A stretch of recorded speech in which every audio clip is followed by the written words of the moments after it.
recently we've been going through the Rise of Red Skull box, talking about the aspect cards of them, and we have finished now Hawkeye. We're moving on to Spider Woman, who, by the way, is one of the best heroes in the game, if you don't know. So I'm excited to talk about these cards because she has some good stuff in here. And one of these cards, again, I thought we talked about this already, but I don't see it. So I guess we haven't.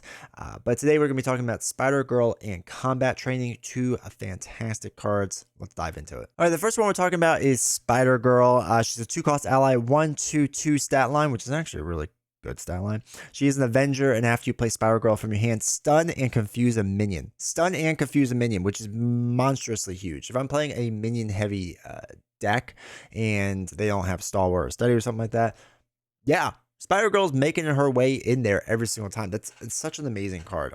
Just the 2 cost alone for that is really good. And then she can swing for 2 on top of it. Kind of crazy. And then I use her for a blocker after that. It allows me to not have to worry about a minion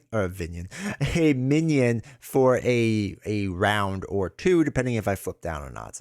It's a really strong card. It's really good. She ends up, like I said, in most of my aggression decks where I'm playing against a villain with a lot of minions, right? If there's not a lot of minions, then it doesn't make as much sense. It only makes sense if they're really out there. Or if you're doing a way to draw out, even if there's a few minions, but you're doing a way to draw out the minions from a minion slaying build kind of perspective.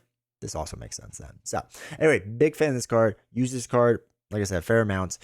Absolutely love it. I also really love this card. This is a core box card, but combat training, 2-cost upgrade, play under any player's control, max 1 per player. Your hero gets +1 attack. If you can play this early on, it pays for itself so incredibly fast. It's a really good card overall, really strong. Highly recommend this card. I run this card with my anything that's an aggression build, really. That's like, no, really any of them. I'm trying to think of a situation where I wouldn't run this card. And I guess if I was doing aggression where I was focusing on just allies, maybe I don't. Or maybe like just event heavy cards and then my hero is just going to be thwarting the whole time. Then, okay, I wouldn't use it then. But it feels like the majority of the time, combat training is being played. Or at least in the deck. Now, if combat training, if I'm on my in the process of already making the push, I might not play this depending on what events I get. Now, if I have no good events and this is what's left, then absolutely. But getting this card out there early on is key. It's much better to get this out early on than later on. So anyway, let me know your thoughts about these 2 cards. Do you still play Spider Girl a lot? I feel like a lot of people forget about her and how really good she is. But let me know your thoughts down below. And combat training, are you a combat training player or not? All right, it's finally Friday. I'm ready for the weekend. I'm ready to make some more of these videos for you.